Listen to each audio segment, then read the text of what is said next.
मेरे सभी प्यारे विद्यार्थियों का केमिस्ट्री क्लास में स्वागत है। पिछली वीडियो में हम और आप द्वितीयक सेल के बारे में पढ़ चुके थे। आज हम ईंधन सेल के बारे में पढ़ेंगे। ये जो ईंधन सेल होते हैं, ईंधन सेल इस प्रकार के सेल होते हैं जिनमें ईंधन की दहन ऊर्जा का उपयोग विद्युत ऊर्जा में किया जाता है। जैसे कि मैंने यहाँ पर आपके सामने बोर्ड पर परिभाषा भी लिख रखी है। परिभाषा क्या लिखी है? ऐसे विद्युत रासायनिक सेल जिसमें हाइड्रोजन, मेथेनॉल, मेथेन, ये हाइड्रोजन, मेथेनॉल और जो मेथेन यौगिक हैं, ये क्या है? ईंधन के रूप में प्रयुक्त होते हैं। आदि ईंधनों की दहन ऊर्जा को, इनकी दहन ऊर्जा को विद्युत ऊर्जा में परिवर्तित किया जाता है। ईंधन सेल कहलाते हैं। क्या कहलाते हैं? ईंधन सेल कहलाते हैं। ये जो ईंधन सेल होते हैं, ईंधन सेल की दक्षता जो होती है वो 70% होती है। अर्थात सेल की दक्षता का मतलब क्या होता है? एफिशिएंसी ऑफ फ्यूल सेल कितनी होती है? 70% होती है। यानी अन्य सेलों की तुलना में ये अच्छे सेल माने जाते हैं। ठीक है। ये जो ईंधन सेल होते हैं, इन ईंधन सेलों का उपयोग अंतरिक्ष यानों में किया जाता है। किसमें किया जाता है? अंतरिक्ष यानों में किया जाता है। जो अंतरिक्ष यान जो स्पेस में जाते हैं यान, उन अंतरिक्ष यानों में किया जाता है। तो ईंधन सेल का हमने एक उदाहरण लिख रखा है यहाँ पर। क्या उदाहरण है? H2O2 ईंधन सेल, अर्थात हाइड्रोजन ऑक्सीजन ईंधन सेल के बारे में हम पढ़ेंगे। ये उदाहरण है ईंधन सेल का। तो ईंधन सेल, कोई भी सेल हो, उसमें क्या क्या पदार्थ होते हैं? एक ऐसा पदार्थ होता है जिसका ऑक्सीकरण होता है, और ऑक्सीकरण जिस पर होता है उसे एनोड कहते हैं। तो एनोड के लिए कौन सा पदार्थ होता है? एनोड जिस पर ऑक्सीकरण होता है, हाइड्रोजन गैस। हाइड्रोजन गैस का ऑक्सीजन एनोड पर होता है, और ऑक्सीजन गैस का अपक्षय कैथोड पर होता है। यानी कैथोड के लिए कौन सा पदार्थ है? Oxygen gas. और विद्युत अपघट्य के रूप में एक पदार्थ लिया जाता है, वो कौन सा लिया गया है? सांद्र सोडियम हाइड्रोक्साइड पदार्थ विद्युत अपघट्य के रूप में प्रयुक्त होता है। ये तीन चीजें हमें याद रखनी है। सभी सेलों में हमें क्या याद रखना होता है कि एनोड के लिए कौन सा पदार्थ है, कैथोड के लिए कौन सा पदार्थ है, और विद्युत अपघट्य के रूप में कौन सा पदार्थ है। तीन पदार्थ प्रत्येक सेल में आपको याद रखने हैं। ठीक है। H2O2 यानी हाइड्रोजन ऑक्सीजन ईंधन सेल का हमने यहाँ पर एक चित्र आरेख बना रखा है। पूरा चित्र नहीं है, ये क्या है? उस ईंधन सेल का क्या है? चित्र आरेख है। तो इसको हम समझेंगे। पहले तो देखें, इस ईंधन सेल में ये जो है, ये इलेक्ट्रोड है, ये भी इलेक्ट्रोड है। किसके बने हुए इलेक्ट्रोड? सरंध्र कार्बन इलेक्ट्रोड है। सरंध्र कार्बन इलेक्ट्रोड का मतलब सरंध्र ग्रेफाइट इलेक्ट्रोड के रूप में प्रयोग किए गए हैं। तो ये सरंध्र कार्बन के इलेक्ट्रोड बने हुए हैं दो, जिसका एक का उपयोग एनोड के रूप में किया जाता है, दूसरे का उपयोग कैथोड के रूप में किया जाता है। इस सेल के बीच में, यानी यहाँ पर जो विलेन भरा गया है, कौन सा विद्युत अपघट्य का विलेन भरा गया है? सांद्र सोडियम हाइड्रोक्साइड का विलेन इसमें भरा जाता है। सेल के एक साइड से इसमें हाइड्रोजन गैस प्रोवाइड की जाती है। कौन सी गैस प्रोवाइड करते हैं? इसमें हाइड्रोजन गैस प्रोवाइड करते हैं। और सेल के दूसरी ओर से इसमें ऑक्सीजन गैस प्रोवाइड करते हैं। ठीक है। तो इसमें ये जो सरंध्र कार्बन इलेक्ट्रोड है, इस सरंध्र कार्बन इलेक्ट्रोड में हाइड्रोजन गैस प्रवेश करती है, और इधर से ऑक्सीजन गैस सरंध्र कार्बन इलेक्ट्रोड में प्रवेश करती है। जैसे ही हाइड्रोजन गैस इन इलेक्ट्रोड में प्रवेश करती है, ऑक्सीकरण और इस पर अपचयन प्रक्रियाएं संपन्न होती हैं, और इसमें विद्युत अपघट्य का आयन अपक्रिया के दौरान भाग लेता है। ठीक है। तो जब सेल का उपयोग किया जाता है, तब सेल का उपयोग करने पर एनोड पर कौन सी प्रक्रिया संपन्न होती है? तो ध्यान देंगे, एनोड पर किस प्रकार से ऑक्सीकरण प्रक्रिया संपन्न होती है।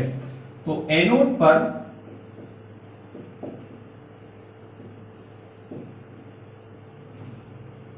देखिए, हाइड्रोजन गैस है H2, तीर का निशान। तो यहां पर जो हाइड्रोजन आपको दिखाई दे रहा है, इस हाइड्रोजन गैस के अणु में कितने हाइड्रोजन परमाणु हैं? 2। तो इसको समझने के लिए हम थोड़ा इस प्रकार से पहले लिखते हैं। 2 हाइड्रोजन परमाणु H+H। अब इसका क्या होगा? ऑक्सीकरण। इसका जब ऑक्सीकरण होगा तो इसमें से एक इलेक्ट्रॉन का निष्कासन होगा। एक इलेक्ट्रॉन निकलने के बाद इस हाइड्रोजन पे क्या जाएगा? H positive. और इसी प्रकार से इसमें भी एक इलेक्ट्रॉन का निष्कासन होगा। एक इलेक्ट्रॉन के निकलते ही ये क्या बन जाएगा? H positive. तो कितने H पॉजिटिव हो गए? 2 H पॉजिटिव। और कितने इलेक्ट्रॉन का निष्कासन हो गया? 2 इलेक्ट्रॉन का। तो यहां पर 2 इलेक्ट्रॉन का निष्कासन होता है। ठीक है। तो 2 हाइड्रोजन में से 2 इलेक्ट्रॉन निकलते हैं। अब यहां पर ये H पॉजिटिव बन गया, ये H पॉजिटिव बन गया।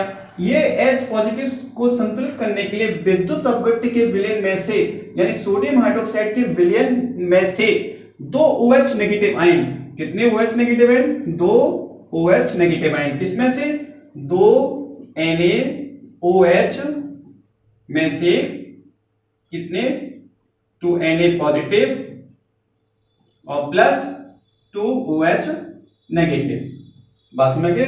तो ये इस NOH में से ये 2 OH नेगेटिव आयन यहां पर प्रयुक्त होते हैं। ये 2 OH नेगेटिव आयन किसके साथ जुड़ते हैं? इस H पॉजिटिव और इस H पॉजिटिव के साथ जुड़ते हैं। H पॉजिटिव के साथ एक OH नेगेटिव आयन क्या बन जाएगा? H2O। H पॉजिटिव दूसरे OH नेगेटिव के साथ क्या बन जाएगा? H2O। तो कितने H2 बनेंगे? 2 OH नेगेटिव 2 H पॉजिटिव दोनों मिलकर के क्या बना लेंगे? H2O बना लेते हैं और 2 इलेक्ट्रॉनों का निष्कासन हो जाता है। ये हमने इस अपक्रिया में समझ लिया। तो ये अपक्रिया कौन सी संपन्न हो जाती है? ऑक्सीकरण अपक्रिया यहां पर ये संपन्न होती है। ये ऑक्सीकरण यानी ऑक्सीडेशन अपक्रिया संपन्न होती है। ठीक है, तो आपको अच्छी तरह समझ लेंगे। अब ध्यान देंगे, यदि हम ये कहें कि हमें इसमें 4 इलेक्ट्रॉन निकालने हो तो हम क्या करेंगे? इसी प्रकार की एक और अपक्रिया यानी यहां पर हम डबल कर देंगे। इस बात का ध्यान रखना सभी, ये जो मैंने समझाया है इस बात पर विशेष रूप से ध्यान रखेंगे किस प्रकार से हाइड्रोजन का ऑक्सीकरण होता है। अब हम आगे ध्यान देंगे, यदि हम ये कहें कि यहां पर हमें 4 इलेक्ट्रॉन चाहिए, ठीक है, क्योंकि इस रासायनिक क्रिया में आगे हमें 4 इलेक्ट्रॉन की आवश्यकता पड़ेगी, तो हम क्या करें? आगे 2 कर दें। तो 2 करने से ये कितने चाहिए? फिर दुगनी संख्या हो जाएगी सभी की। ये संख्या कर दें हम 4, ठीक है, और ये संख्या भी कितनी हो जाएगी? 4 H2 बनेंगे यहां पर, और ये भी इसमें भी 2 का गुणा कर दें तो ये कितने इलेक्ट्रॉन हो जाएंगे? 4। आगे बात समझ में? तो इस बात का ध्यान रखेंगे। तो हमने इस अपक्रिया में देखा कि हाइड्रोजन गैस का क्या होता है? ऑक्सीकरण होता है, तो 4 इलेक्ट्रॉन निकलते हैं। 4 हाइड्रोजन परमाणु, कितने हाइड्रोजन परमाणु यहां पर? 4 हो गए। अब H plus H plus H plus H, ठीक है, और चारों का क्या होगा? ऑक्सीकरण। चारों का ऑक्सीकरण होने से ये सभी H पॉजिटिव आयन में चेंज होंगे और 4 इलेक्ट्रॉन निकलेंगे। ठीक है, तो इस बात का ध्यान रखना। तो यहां पर ये 4 OH, कितने OH? 4 OH, तो 2 NaOH की जगह कितने हो जाएंगे? 4 NaOH अणु यहां पर प्रयुक्त होते हैं। तो 4 NaOH, 4 Na positive, 4 OH negative. ठीक है, तो ये 4 OH नेगेटिव यहां पर प्रयुक्त हो गए। ये 4 OH नेगेटिव इसके 4 H पॉजिटिव के साथ जुड़ करके 4 H2 बना लेते हैं और यहां पर 4 इलेक्ट्रॉनों का 4 हाइड्रोजन से निष्कासन होता है।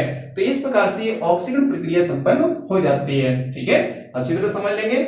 इसके बाद कैथोड पर यहां से तो इलेक्ट्रॉन निकले, अब यहां से इलेक्ट्रॉन निकलेंगे इस सिरे से होते हुए कहां पहुंचेंगे? कैथोड के सिरे पर, कैथोड इलेक्ट्रोड पर पहुंचेंगे। ये देखो इलेक्ट्रॉन यहां से होते हुए कहां पर पहुंचेंगे? कैथोड इलेक्ट्रोड पर पहुंचते हैं। तो कैथोड पर कौन सी प्रक्रिया संपन्न होती है उस पर ध्यान देंगे। कैथोड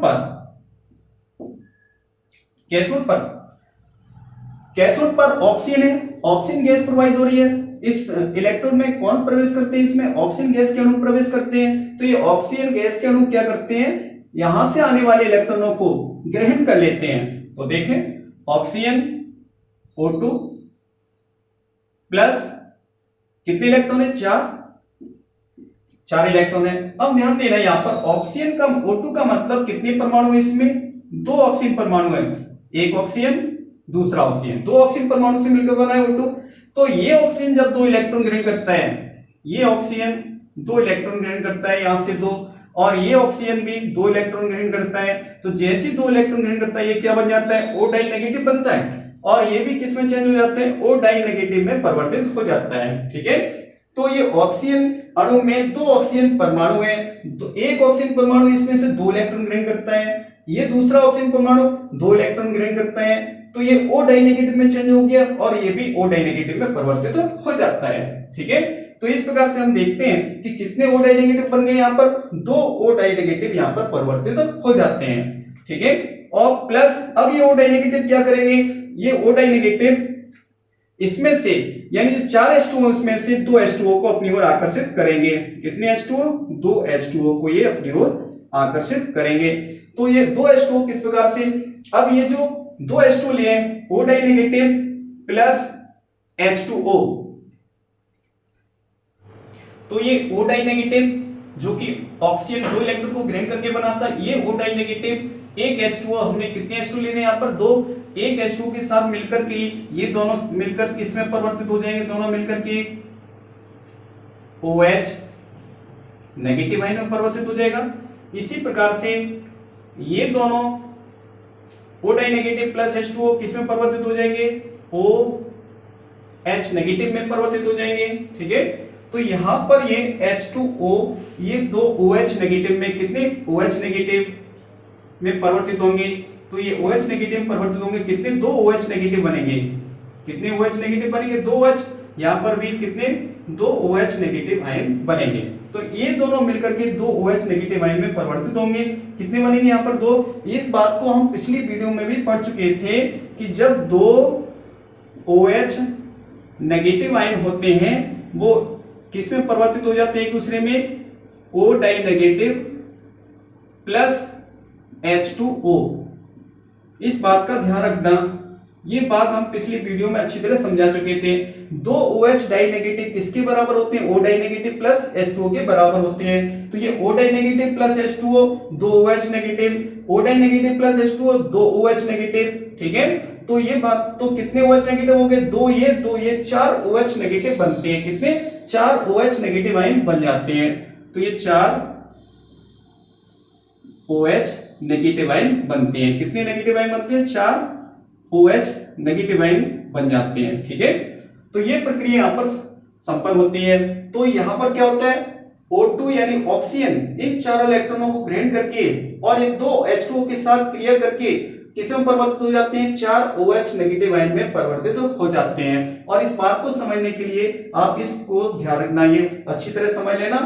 एक तो इस प्रकार से हम ये देखते हैं कि जब ऑक्सीजन का अपचयन होता है और अपचयन होने पर हमें चार OH नेगेटिव आयन प्राप्त हो जाते हैं। तो एनोड पर चार OH नेगेटिव आयन प्रवेश करते हैं, इनको ग्रेड हाइड्रोजन के साथ क्रिया करते हैं, H पॉजिटिव आयन के साथ क्रिया करते हैं, और कैथोड पर चार OH नेगेटिव आयन निकल जाते हैं। यानी विद्युत अपघट्य में से चार OH नेगेटिव यहाँ पर भाग लेते हैं और कैथोड के द्वारा चार OH नेगेटिव आयन बाहर हो जाते हैं। तो इस प्रकार से Na के पास वापस पहुंच जाते हैं चार OH, यानी जितने OH आते हैं उतनी OH वापस चले जाते हैं। तो ये चार OH नेगेटिव आयन कहां से आते हैं, इस विद्युत अपघट्य पदार्थ में से आते हैं। विद्युत अपघट्य के रूप में जो पदार्थ बना हो वहां से हमें प्राप्त होते हैं। तो इस प्रकार से ये एनोड पर ऑक्सीकरण प्रक्रिया संपन्न हो जाती है और कैथोड पर ये अपचयन प्रक्रिया संपन्न।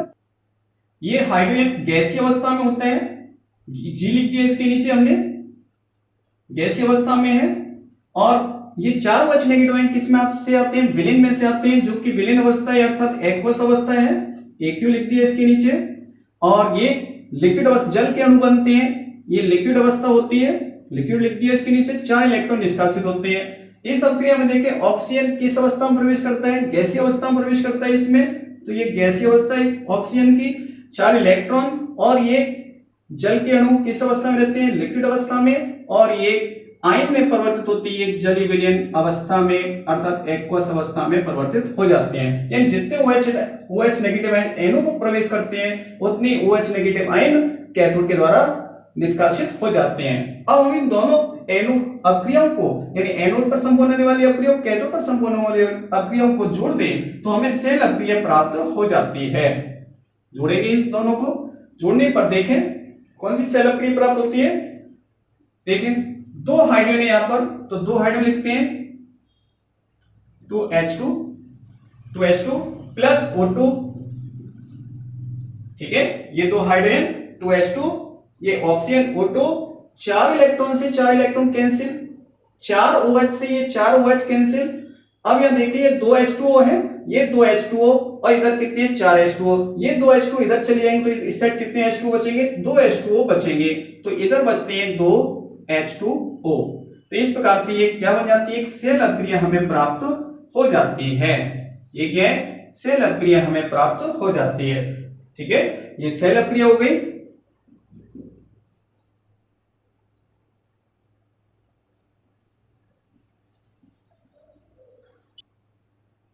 तो ये हमें सेल अपक्रिया प्राप्त हो जाती है। ईंधन सेल की, हाइड्रोजन ऑक्सीजन ईंधन सेल की, ये क्या है, सेल अपक्रिया हमें प्राप्त होती है। ये किस अवस्था में है, ये किस अवस्था में होते हैं, हाइड्रोजन किस अवस्था में, गैसीय अवस्था में, यहाँ पर ऑक्सीजन गैसीय अवस्था में है, और ये लिक्विड अवस्था में प्राप्त होता है। ठीक है, तो इस प्रकार से ये सेल अपक्रिया हमारी संपन्न हो जाती है। अब ध्यान देंगे, ये जो एनोड पर ऑक्सीजन अप्रिय संपन्न होती है, कैथोड पर अपचयन अप्रिय संपन्न होती है। तो ये एनोड इलेक्ट्रोड है और ये कैथोड इलेक्ट्रोड है। इन इलेक्ट्रोडों पर संपन्न होने वाली अपक्रियाओं की गति को बढ़ाने के लिए, इन अपक्रिया के वेग को बढ़ाने के लिए हम क्या करते हैं, इन इलेक्ट्रोडों में प्लेटिनम या पैलेडियम उत्प्रेरक को इलेक्ट्रोडों में समावेशित करते हैं। इनमें हम प्लेटिनम या पैलेडियम उत्प्रेरक को क्या करते हैं, इसमें समावेशित कर देते हैं। जैसे ये इलेक्ट्रोड है तो इसमें किसको और जोड़ देते हैं, किसका समावेशित कर देते हैं, इसमें प्लेटिनम या पैलेडियम उत्प्रेरक का समावेशित कर देते हैं। प्लेटिनम या पैलेडियम का समावेशन करने से क्या होता है, एनोड पर संपन्न होने वाली अपक्रिया की गति बढ़ जाती है, अपक्रिया वेग बढ़ जाता है। इसी प्रकार से कैथोड पर भी अपक्रिया का वेग बढ़ जाता है, ये अर्थात अपक्रिया और भी अधिक तेज गति से संपन्न होने लगती है। ठीक है, जिससे कि हमें और भी अधिक तीव्रता से विद्युत प्राप्त होती है, विद्युत ऊर्जा प्राप्त होने लगती है। तो इस प्रकार से ये बात हमारी आपकी पूरी होती है किसकी, ईंधन सेल की। ईंधन सेल में बोर्ड एग्जाम में क्या क्या पूछा जाता है उस पर ध्यान दे लें। एक तो ये बात ध्यान रखेंगे, ईंधन सेल का चित्र बनाने के लिए आ जाता है। ईंधन सेल का चित्र बनाने की प्रैक्टिस कर लेंगे। ये आरेख चित्र है, ठीक है, अच्छी तरह नाम फाम बनाकर तैयार करके चित्र बनाने की प्रैक्टिस कर लेंगे सभी। और एक क्वेश्चन दूसरा बनेगा कि ईंधन सेल में इलेक्ट्रोडों पर अपक्रिया को तीव्र करने के लिए कौन से उत्प्रेरक पदार्थों का उपयोग किया जाता है, तो उसका आंसर क्या है, प्लेटिनम या पैलेडियम का उपयोग किया जाता है। ठीक है, क्वेश्चन 1 क्वेश्चन 2, एक पहला क्वेश्चन इससे बनेगा, दूसरा क्वेश्चन इससे बनेगा। अब तीसरा क्वेश्चन जो बनेगा वो किससे बनेगा, एनोड पर संपन्न होने वाली अपक्रिया कौन सी है। ठीक है, चौथा क्वेश्चन कैथोड पर संपन्न होने वाली अपक्रिया कौन सी है, और ईंधन सेल की सेल अपक्रिया कौन सी है, ये पांचवा क्वेश्चन। यानी 5 क्वेश्चन आपको यहाँ पर दिखाई दे रहे हैं। यानी ईंधन सेल में से, यानी H2O2 ईंधन सेल में से 5 तरह के क्वेश्चन बनते हैं जो पूछे जाते हैं बोर्ड एग्जाम में, इनको तैयार कर लेना। ठीक है, और सिंपल सी परिभाषा है ईंधन सेल किसे कहते हैं, और ईंधन सेल की जो दक्षता होती है वो सेल दक्षता जो होती है कितनी, 70%, जबकि ऊष्मीय संयंत्रों की दक्षता कितनी, 40% होती है। ऊष्मीय संयंत्रों का मतलब किससे है, अन्य रासायनिक सेलों से है। ठीक है, तो ध्यान रखेंगे, यहां तक हमारी आपकी बात पूरी होती है किसकी, ईंधन सेल की। अब हम इस चैप्टर की लास्ट हेडिंग संक्षारण के बारे में पढ़ेंगे। ठीक है, तो सबसे पहले तो हम समझे संक्षारण होता क्या है। ठीक है, देखिए ये कोई धातु है और ये धातु क्या है, इस वातावरण में उपस्थित, वायु में उपस्थित विभिन्न गैसों के संपर्क में आती है। इसकी सतह पर विभिन्न गैसें अधिशोषित होती हैं, और वायु में उपस्थित नमी है, नमी का मतलब जल है, जल भी क्या इसकी सतह पर अधिशोषित होता है। तो जब गैसें या नमी इसकी सतह पर जब अधिशोषित होती हैं तो इस धातु की क्रिया उन गैसों के साथ, जल के साथ संपन्न होती है, और क्रिया जब संपन्न होती है तो धातु ऑक्साइड में परिवर्तित हो जाती है, और धातु ऑक्साइड में परिवर्तित होते ही धातु ऑक्साइड के कण इसकी सतह से हटने लगते हैं। ठीक है, और धातु ऑक्साइड के कण जब इसकी सतह से हटने लगते हैं तो इसी प्रक्रिया को संक्षारण कहते हैं। ठीक है, बात क्लियर होगी ना। इसी को हमने डेफिनेशन इसकी लिख रखी है हमने, देखें क्या लिखी है, ऐसी प्रक्रिया जिसमें धातु वातावरण में उपस्थित गैसों, और वातावरण में कौन सी गैस उपस्थित है, ऑक्सीजन है, नाइट्रोजन है, कार्बन डाइऑक्साइड है, सल्फर डाइऑक्साइड है, ये गैसें उपस्थित होती हैं, एवं जल के साथ क्रिया करके अवनत हो जाती है, क्षय हो जाती है। यानी धातु की सतह से जब धातु ऑक्साइड के कण हटते हैं तो उस प्रक्रिया को क्या कहते हैं, क्षय कहते हैं, अवनत हो जाती है। तो ये प्रक्रिया, पूरी प्रक्रिया क्या कहलाती है, संक्षारण कहलाती है। ठीक है, जैसे कि लोहे में जंग लगना, लोहे में जंग लगना सभी ने देखा, ये उदाहरण है, लोहे पे जंग लगना। चांदी का बदरंग होना, चांदी के बदरंग का मतलब, चांदी सभी ने देखी है, प्रारंभ में जब नई चांदी की कोई आभूषण लेकर आते तब तो वो अच्छी दिखाई देती है, लेकिन 1-2 महीने के बाद, 3 महीने के बाद क्या होता है, वो चांदी का जो रंग होता है, सतह पर जो रंग होता है वह रंग कैसा होता है, धुंधला पड़ जाता है, बदरंग हो जाता है। और कॉपर एवं पीतल पर हरे रंग की परत का बनना, कॉपर को आपने देखा हो, कॉपर का पात्र देखा होगा, ये पीतल का पात्र देखा होगा, जैसे पीतल की टोंटी लगी होती है और कॉपर का पात्र होता है, तो उस पर क्या देखा होगा आपने, उसकी सतह पर एक हरे रंग की परत सी बन जाती है। ठीक है, तो ये सब किसके उदाहरण है, संक्षारण के ही उदाहरण है, आदि संक्षारण के उदाहरण होते हैं। ठीक है, अब हम इसमें अपने जो कोर्स में बात की गई किसकी, लोहे पर जंग लगने की प्रक्रिया के बारे में बात की गई है, कि ये जो लोहा है, लोहे पर जो जंग लगती है उस प्रक्रिया के बारे में हम समझेंगे। ठीक है, तो हम यहाँ पर हेडिंग लिखते हैं लोहे का संक्षारण अर्थात लोहे पर जंग लगना। इसके बारे में हम यहाँ पर पढ़ेंगे। अब हम लोहे में जंग लगने की प्रक्रिया के बारे में समझेंगे। तो लोहे में जंग लगने की प्रक्रिया अर्थात लोहे का संक्षारण किस प्रकार से होता है उसके बारे में समझेंगे। तो लोहा जो होता है, लोहे की सतह पर लोहे के कणों के द्वारा, लोहे के परमाणु के द्वारा लोहे का क्या होता है, Fe का क्या होता है, ऑक्सीकरण होता है। ऑक्सीकरण होने से इलेक्ट्रॉन का निष्कासन होता है। वो जो इलेक्ट्रॉन निकलते हैं वो इलेक्ट्रॉन वायु में उपस्थित ऑक्सीजन द्वारा ग्रहण कर लिए जाते हैं। तो ऑक्सीजन का क्या हो जाता है, अपक्षय। धातु का क्या हो जाता है, ऑक्सीकरण।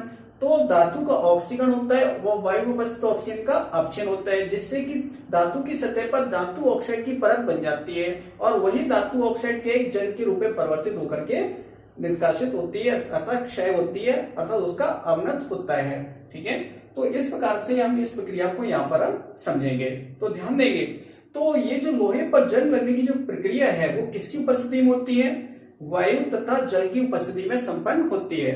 और ये जो लोहे पर जंग लगने की जो प्रक्रिया है मुख्यतः एक विद्युत रासायनिक प्रघटना माना जाता है। और विद्युत रासायनिक प्रघटना का मतलब क्या है, गैल्वेनिक सेल का निर्माण होता है। गैल्वेनिक सेल किस रूप में कार्य करता है, गैल्वेनिक सेल बनेगा, लोहे पर जंग लगने की प्रक्रिया क्या है, गैल्वेनिक सेल का बनना है, अर्थात विद्युत रासायनिक सेल का बनना है। तो वो विद्युत रासायनिक सेल बनने पर उसमें एनोड प्रक्रिया संपन्न होगी और एक कैथोड की भी प्रक्रिया संपन्न होगी। तो एनोड पर किस प्रकार संपन्न होती है, कैथोड पर किस प्रकार संपन्न होती है, इसके बारे में हम अच्छी तरह यहाँ पर हम समझेंगे।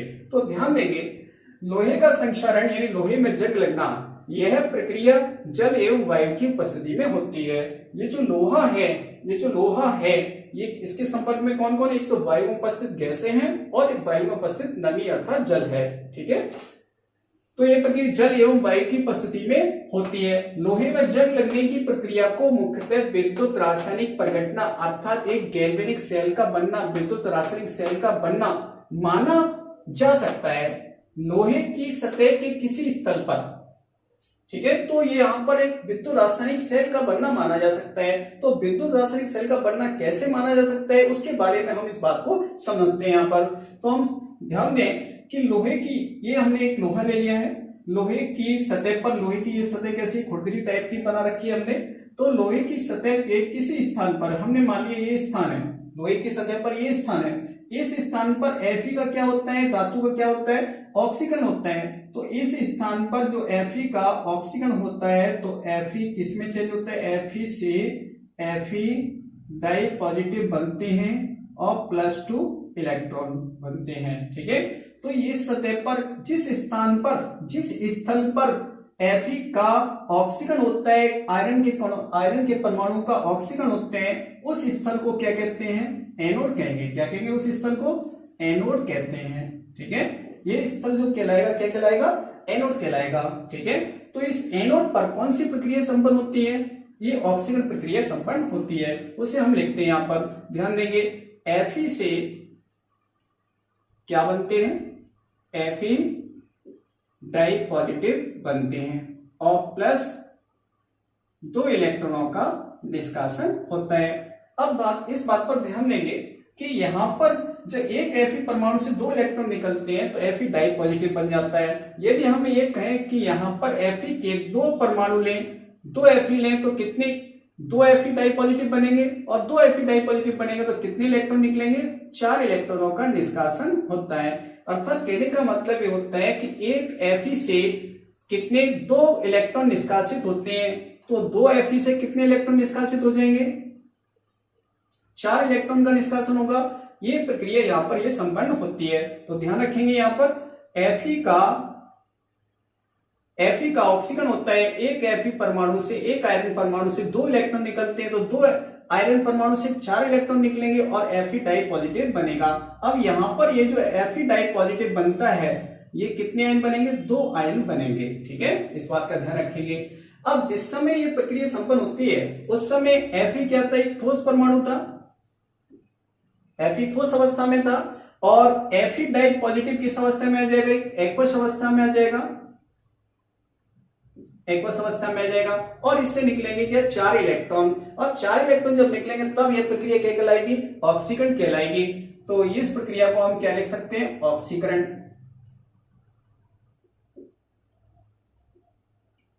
ये प्रक्रिया क्या हो गई, ऑक्सीकरण। तो ये ऑक्सीकरण प्रक्रिया संपन्न हो जाती है। अब इस ऑक्सीकरण प्रक्रिया के दौरान जो इलेक्ट्रोड का जो इलेक्ट्रोड विभव होता है, यानी मानक इलेक्ट्रोड विभव जो होता है वो कितना माना जाता है, -0.44 वोल्ट होता है। ये पॉइंट आपको याद रखना है, ठीक है। यहाँ पर इस पॉइंट को क्या रखना है, याद रखना है। तो Fe से Fe डाई पॉजिटिव बनते हैं, अर्थात ऑक्सीकरण प्रक्रिया जब संपन्न होती है तब आयरन के अपचयन विभव का मान यानी इलेक्ट्रोड विभव का मान कितना होता है, -0.44 वोल्ट होता है। ये आप याद रखेंगे, ठीक है। इतनी चीज आपको याद रखनी पड़ेगी, ठीक है। तो यहाँ पर ये एनोड इलेक्ट्रोड के इलेक्ट्रोड विभव का मान हो गया, एनोड पर ये ऑक्सीकरण प्रक्रिया संपन्न हो गई। अब क्या होता है आगे ध्यान देंगे, तो आगे ये जो यहां से इलेक्ट्रॉन निकलते हैं, ये इलेक्ट्रॉन इस धातु के माध्यम से, ये पूरी धातु है, धातु के माध्यम से किसी दूसरे स्थल पर पहुंचते हैं। सपोज के लिए इस स्थल पर ये इलेक्ट्रॉन पहुंच गए, ठीक है।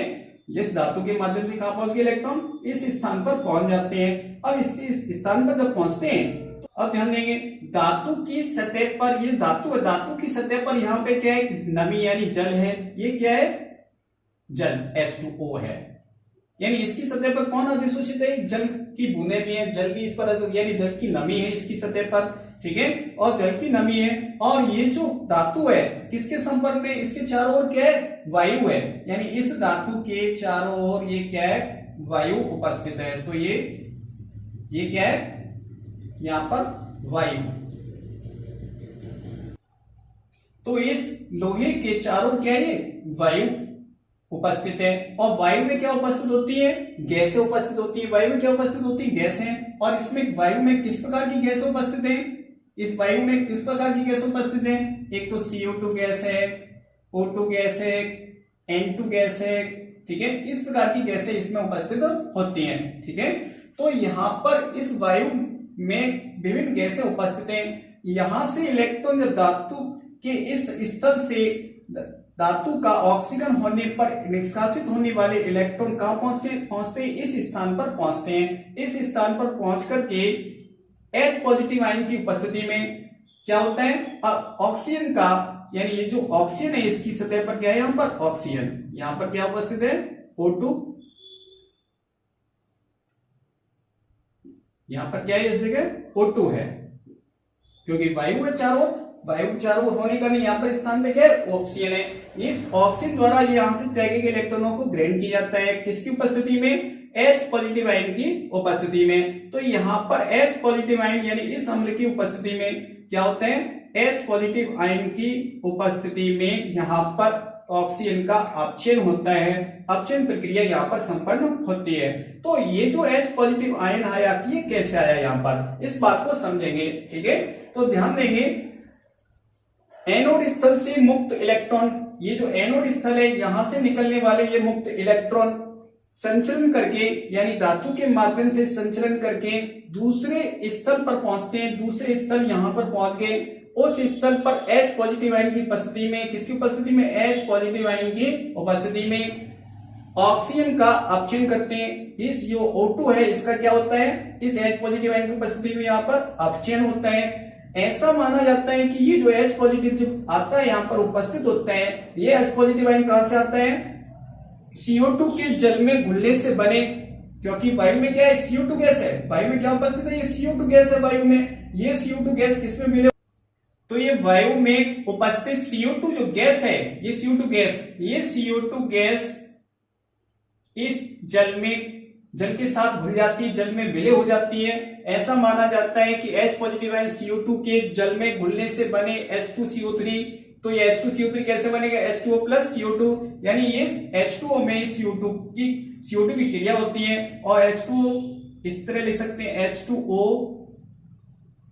प्लस CO2, तीर का निशान H2CO3, ये H2CO3, ये प्रक्रिया होती है H2O प्लस CO2। यहां पर H2O और ये CO2 गैस मिलकर के क्या बनाते हैं, H2CO3 यानी कार्बोनिक अम्ल बनाते हैं। ये कार्बोनिक अम्ल किसमें परिवर्तित होता है, आयन में, H पॉजिटिव आयन और CO3 डाई नेगेटिव आयन में परिवर्तित होता है।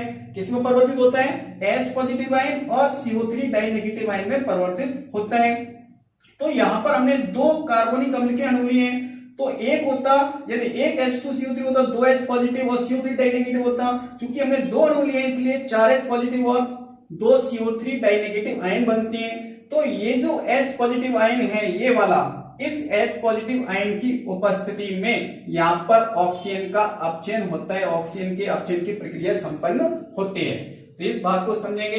तो ऑक्सीजन जिस स्थान पर यह प्रक्रिया संपन्न होती है, यानी ये जो स्थान है, ये स्थान क्या कहलाएगा? ये जो स्थान है, इस स्थान को हम क्या कहेंगे? कैथोड कहेंगे। इस स्थान को क्या कहेंगे? कैथोड।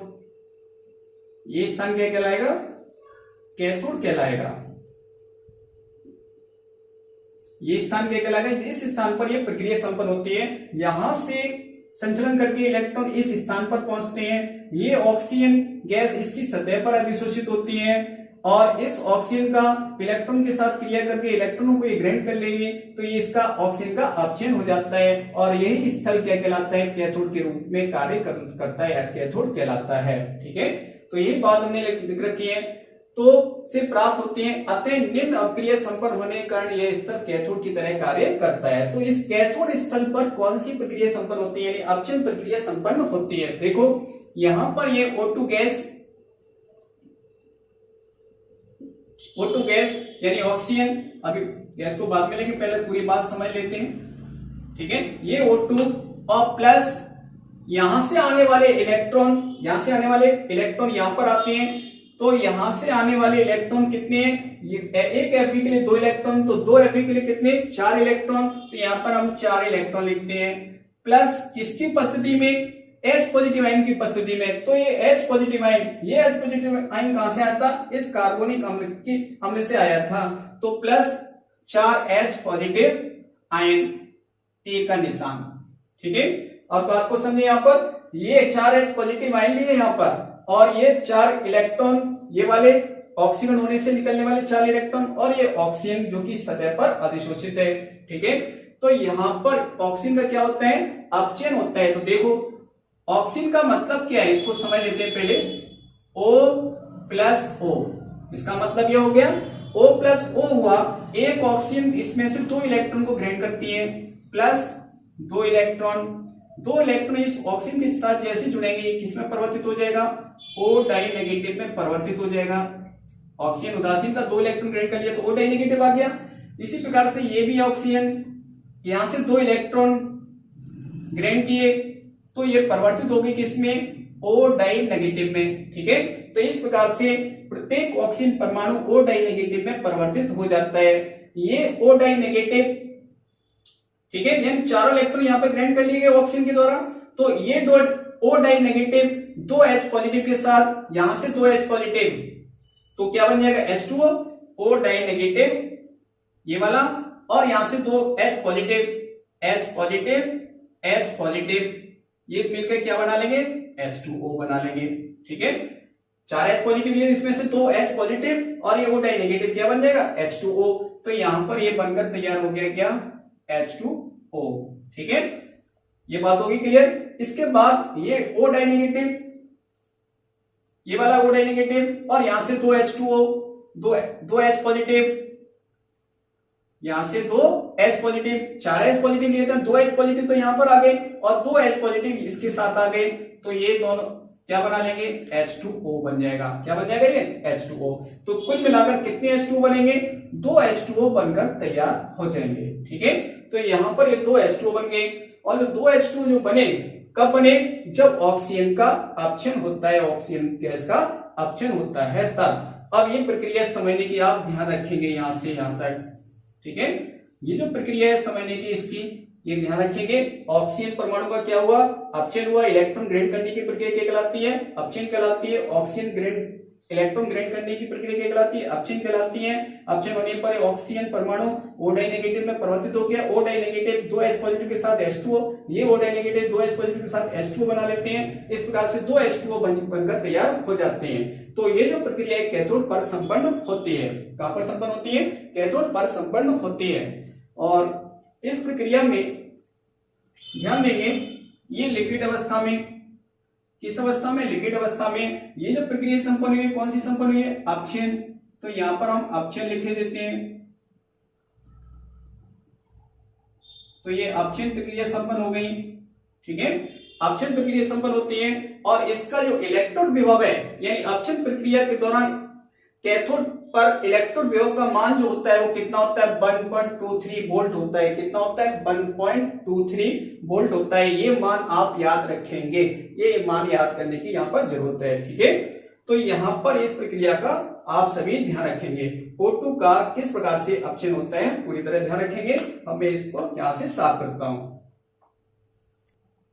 तो इस प्रकार से एनोड स्थल पर, इस एनोड स्थल पर ऑक्सीजन और इस कैथोड स्थल पर ये अपचयन अपक्रिया संपन्न हो जाती है और दोनों इलेक्ट्रोडों के इलेक्ट्रोड विभव के मान ये यहां पर लिख दिए गए। इसका मान कितना है -0.44, इसका मान कितना है 1.23 वोल्ट है। ठीक है, अब हम एनोड तथा कैथोड पर संपन्न होने वाली दोनों अपक्रियाओं को जोड़ देंगे। जोड़ने से क्या सेल अपक्रिया बनेगी अर्थात समग्र अपक्रिया बनेगी।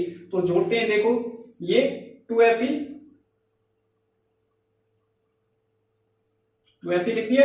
उसके बाद इधर देखें यहां पर O2 प्लस O2, ठीक है, प्लस 4 इलेक्ट्रॉन से 4 इलेक्ट्रॉन कैंसिल हो जाएंगे। ये 4 इलेक्ट्रॉन, ये 4 इलेक्ट्रॉन, दोनों अपक्रियाओं को जोड़ रहे हैं तो ये 4 इलेक्ट्रॉन इस साइड है और 3 के निशान के बाद 4 इलेक्ट्रॉन इस साइड है, तो 4 इलेक्ट्रॉन से 4 इलेक्ट्रॉन कैंसिल हो जाएंगे। प्लस ये 4H पॉजिटिव, 4H पॉजिटिव लिख दिए। ठीक है, प्लस अब इस साइड कुछ नहीं बचा, तीर का निशान करके इधर क्या 2Fe डाई पॉजिटिव,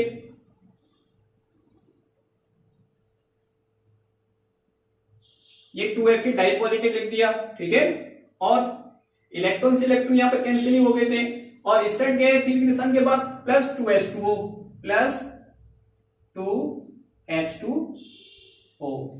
ये सेल अपक्रिया यहां पर संपन्न होती है। ठीक है, ये किस अवस्था में, Fe ठोस अवस्था में, ऑक्सीजन किस अवस्था में, गैसीय अवस्था में, और ये आयन किस अवस्था में, आयन किस में था कार्बोनिक अम्ल एक्वस विलीन अवस्था है यहां पर, तो ये AQ। ठीक है, ये Fe यहां पर एक्वस अवस्था में, AQ एक्वस अवस्था में आएगा, आयन बताएं, और ये जल लिक्विड अवस्था में होता है। ठीक है, जब हम सेल अपक्रिया लिखते हैं तो यहां पर सेल विभव इलेक्ट्रोड विभवों को जब जोड़ेंगे यानी कैथोड का, ये कैथोड का इलेक्ट्रोड विभव, ये एनोड का इलेक्ट्रोड जोड़ेंगे तो क्या होगा, हमें ई सेल का मान प्राप्त हो जाएगा। देखें इधर, देखो इधर हम जानते हैं कि ई नॉट सेल बराबर क्या होता है, ई कैथोड माइनस ई एनोड। ठीक है, तो ई नॉट सेल बराबर ई कैथोड, कैथोड का मान कितना है यहाँ पर 1.23 वोल्ट, 1.23 लिख दिया। फिर माइनस ई एनोड का मान कितना है यहाँ पर -0.44 वोल्ट, तो ये -0.44 वोल्ट लिख दिया और इन दोनों को सॉल्व किया तो ये टोटल कितना आएगा 1.67 वोल्ट आएगा। तो ये ई नॉट सेल बराबर कितना हो जाता है 1.67 वोल्ट हो जाता है। ठीक है, तो इस प्रकार से यहाँ पर ये कौन सी प्रक्रिया संपन्न हो गई। तो इस प्रकार से हमें बात यहाँ पर समझ गए कि लोहे पर जंग लगना कौन सी घटना है, एक विद्युत रासायनिक परिघटनाएं अर्थात एक विद्युत रासायनिक सेल बनने की एक प्रक्रिया है जिसको हमने एनोड तथा कैथोड पर संपन्न होने वाली अपक्रिया और इन दोनों को जोड़ दिया तो हमने एक सेल अपक्रिया प्राप्त कर ली। तो ये लोहे पर जो जंग लगी है वो कैसी घटना है, विद्युत रासायनिक परिघटना है यानी गैल्वेनिक सेल परिघटना है।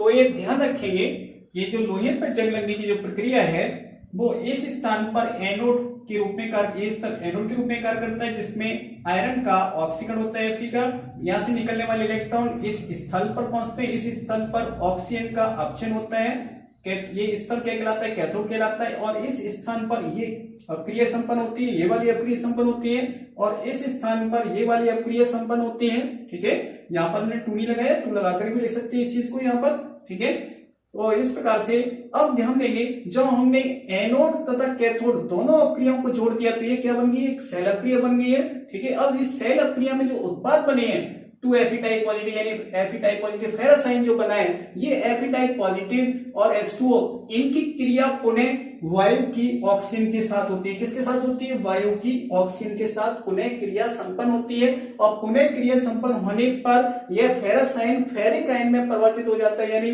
फेरस आयन आयरन धातु ऑक्साइड में परिवर्तित हो जाता है। इस यौगिक की क्रिया किसके साथ होने पर, पुनः ऑक्सीजन के साथ होने पर फेरिक ऑक्साइड बनता है और फेरिक ऑक्साइड नमी के साथ जुड़ करके, फेरिक ऑक्साइड किसके साथ, इस नमी के साथ जुड़ करके फेरिक जल योजित फेरिक ऑक्साइड में परिवर्तित हो जाता है और यही जल योजित फेरिक ऑक्साइड क्या कहलाता है, जंग कहलाता है। फिर जल योजित फेरिक ऑक्साइड को हम जंग कहते हैं। तो यहाँ पर ये जो सेल अपक्रिया में जो उत्पाद प्राप्त हुए 2Fe type positive plus 2H2O, ये पुनः किसके साथ क्रिया करते हैं, O2 के साथ वायु में उपस्थित ऑक्सीजन के साथ क्रिया करके Fe2O3 में परिवर्तित होते हैं। ये देखो 2Fe type positive plus 2H2O यही लिखे हुए, प्लस किसके साथ, ऑक्सीजन के साथ, वायु में उपस्थित ऑक्सीजन के साथ क्रिया करके, ठीक है, और किस में परिवर्तित हो जाते हैं, Fe2O3 में परिवर्तित हो जाते हैं। तो ये Fe2O3 का मतलब फेरिक ऑक्साइड में परिवर्तित हो जाते हैं और यही फेरिक ऑक्साइड जल योजित होकर, यानी यही फेरिक ऑक्साइड जो बनता है, ये फेरस आयन है, ये फेरस आयन ऑक्सीजन के साथ ऑक्सीकृत हो जाता है, ऑक्सीजन द्वारा ऑक्सीकृत होकर के फेरिक ऑक्साइड में परिवर्तित होता है। ये जो बना हुआ फेरिक ऑक्साइड है, ये फेरिक ऑक्साइड नमी के साथ, वायु में क्या उपस्थित है, नमी उपस्थित है, तो इस नमी के साथ जल योजित हो जाता है, नमी को और अधिक अपने ऊपर अधिशोषित करता है। तो जब फेरिक ऑक्साइड के ऊपर नमी अधिशोषित होती है तो वही नमी युक्त यानी जल योजित युक्त फेरिक ऑक्साइड जंग के रूप में दिखाई देता है और तथा H पॉजिटिव आयन पुनः से यहाँ पर भी प्राप्त होते हैं। तो देखो ये जो H पॉजिटिव आयन पुनः बनेंगे यहाँ पर, ठीक है, और ये फेरिक ऑक्साइड किस में परिवर्तित हो जाकर, जंग के रूप में परिवर्तित हो जाता है। तो ये देखो यहाँ पर जो पुनः H पॉजिटिव आयन बने, ये H पॉजिटिव आयन देखो पहले कैथोड अपक्रिया पे H पॉजिटिव आयन थे, कहां से आए थे, इस अम्ल में से आए थे, और पुनः निकल जाएंगे तो वापस कहां चले जाएंगे, इसी के साथ पुनः वापस चले जाएंगे। यानी यहां से 4H पॉजिटिव यहां पर उपयोग हुए थे, क्रिया संपन्न होने पर 4H पॉजिटिव आयन निकल गए, अभी 4 पॉजिटिव आयन वापस कहां जाएंगे, इस CO3 के पास वापस आ जाएंगे। यहाँ पर ये कार्बोनिक अम्ल किस रूप में काम करता है, इस सेल अपक्रिया में, ये जो सेल की ये परिघटना जो हमने अभी आपको समझाई, ये H2CO3 एक विद्युत अपघट्य के रूप में कार्य करता है। तो यहाँ कार्बोनिक अम्ल क्या है, विद्युत अपघट्य पदार्थ है, इसको हम क्या कहेंगे, विद्युत अपघट्य पदार्थ कहेंगे। कार्बोनिक अम्ल क्या है, विद्युत अपघट्य, इसको विद्युत अपघट्य नाम देंगे, विद्युत अपघट्य, ध्यान रखना इस चीज का। तो ये जो कार्बोनिक अम्ल है किस रूप में काम करता है, विद्युत अपघट्य के रूप में काम करता है। ये कार्बोनिक अम्ल क्या है, इस प्रक्रिया में विद्युत अपघट्य है। एनोड कौन है, Fe है, कैथोड के रूप में कौन है, ऑक्सीजन है। तो तीन ही चीज होती है, एनोड के रूप में कौन सा पदार्थ ऑक्सीकृत होता है, Fe, कैथोड के रूप में कौन सा पदार्थ अपचित होता है, O2, और विद्युत अपघट्य के रूप में कौन सा पदार्थ है, ये कार्बोनिक अम्ल। ये कार्बोनिक अम्ल विद्युत अपघट्य के रूप में पदार्थ प्रयुक्त होता है। तो इस बात को यहाँ पर पूरा करते हैं। तो ये जो फेरिक ऑक्साइड बनता है ये और अधिक नमी को अवशोषित करता है। तो मान लिया X संख्या में जल के अणु को अब अवशोषित करता है, अवशोषित करने पर क्या बन जाता है, Fe2O3 डॉट XH2O, और इसी को क्या कहते हैं, हम जंग कहते हैं। ये किसका फॉर्मूला हो गया, यही जंग का फॉर्मूला होता है, ठीक है, ध्यान रखेंगे। तो ये जंग का फॉर्मूला हो जाता है। लोहे पे जो जंग का फॉर्मूला होता है वो क्या होता है, Fe2O3 डॉट XH2O। तो यहां पर ये लोहे पर जंग लगकर तैयार हो गई, लोहे पर ये जंग लगी। जैसे लोहे पर ये जंग लगती है तो ये लोहे पर जंग लगने की जो प्रक्रिया है यह एक विद्युत रासायनिक परिघटना है जिसे हमने अच्छी तरह समझ लिया। इसमें एनोड कौन है, Fe है, कैथोड के रूप में कौन सा पदार्थ है, ऑक्सीजन है, और विद्युत अपघट्य के रूप में कौन सा पदार्थ है, कार्बोनिक अम्ल है। ठीक है, तो यहां तक हमारी आपकी पूरी बात हो गई किसकी, कि लोहे पर जंग किस प्रकार से लगती है। अब हम बात करें कि बोर्ड एग्जाम में आपको कैसे लिखना है। बोर्ड एग्जाम में यदि आज समझिए कि लोहे पर जंग लगना एक विद्युत रासायनिक परिघटना है तो आप इस तरीके से एनोड पर संपन्न होने वाली अपक्रिया और कैथोड पर संपन्न होने वाली अपक्रिया और सेल अपक्रिया को जोड़ देंगे, साथ में ये इलेक्ट्रॉन पेयर भी दर्शाएंगे और दोनों को हम ई कैथोड माइनस ई एनोड से सॉल्व कर लेंगे तो ये ई सेल का मान प्राप्त हो जाएगा। ठीक है, और इस प्रकार से ये जल योजित जो फेरिक ऑक्साइड बनेगी यही जंग का फॉर्मूला होता है। जंग का फॉर्मूला आ जाए, लोहे पर जंग का फॉर्मूला लिखिए तो आप क्या लिखेंगे, Fe2O3 डॉट XH2O। तो ये बात हमारी आपकी पूरी होती है। कि लोहे पे जंग किस प्रकार से लगती है। ठीक है, यहां तक तैयार करेंगे। इस चीज का पूरा स्क्रीनशॉट ले लो, हर चीज यहाँ पर स्पष्ट रूप से लिखी गई है। ये है क्या, विद्युत अपघट्य। ठीक है, H2SO विद्युत अपघट्य पदार्थ है। इस प्रक्रिया के लिए 3 पदार्थ होते हैं। स्क्रीनशॉट लीजिए जल्दी फटाफट। अब हम ये बात करेंगे कि लोहे पर जो जंग लगती है, अर्थात लोहे पे जो लोहे का जो संक्षारण होता है, इस संक्षारण को रोकने के लिए कौन से उपाय करने चाहिए। तो संक्षारण को रोकने के लिए उपाय करने का तरीका एक तो बेहतर ये है कि लोहे की वस्तु को यानी कोई भी धातु को किसके संपर्क में आने से रोकना है, वायु के संपर्क में आने से रोकना होगा। नंबर 1 उपाय तो ये होता है। दूसरा नंबर 2 उपाय क्या होता है कि जो भी धातु है उस धातु की सतह पर हम कोई पेंट कर दें, किसी भी कलर का पेंट कर दें, तो धातु की सतह पर जब किसी भी कलर का पेंट हो जाएगा तो इस पर जंग नहीं लगेगी।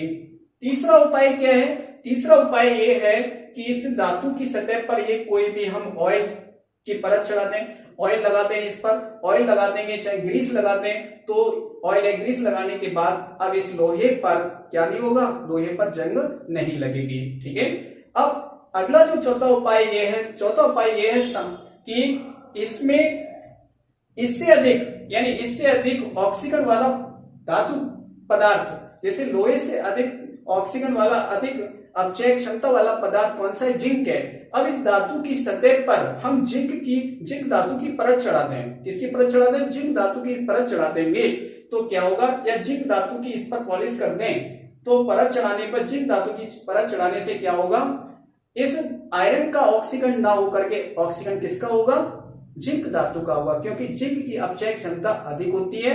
तो साथ में जिंक धातु और आयरन धातु है तो ऑक्सीकरण किसका होगा, जिंक धातु का होगा, इस आयरन धातु का ऑक्सीकरण नहीं होगा। तो इस प्रकार से हमने 4 तरीके समझे कि धातु के संक्षारण को किस प्रकार से रोका जाए। तो ये उपाय सभी पढ़ लेंगे, तैयार कर लेंगे, और यहां तक हमारी आपकी बात इस चैप्टर की पूरी होती है। ये विद्युत रासायनिक वाला जो पार्ट था, यहाँ पर अपना पूरा पार्ट पूरा होता है। ठीक है, कंप्लीट होता है। इस पार्ट को अच्छी तरह तैयार करेंगे, समझेंगे, तो आपको ये वीडियो अच्छी लगेगी। और यदि आपको ये वीडियो अच्छी लगेगी तो इस वीडियो को आप लाइक करें, शेयर करें, अपने उन मित्रों को ये वीडियो शेयर करें जिन मित्रों के लिए ये वीडियो अधिक उपयोगी है, उनको शेयर करेंगे और हमारे इस चैनल को सब्सक्राइब भी करेंगे। ठीक है।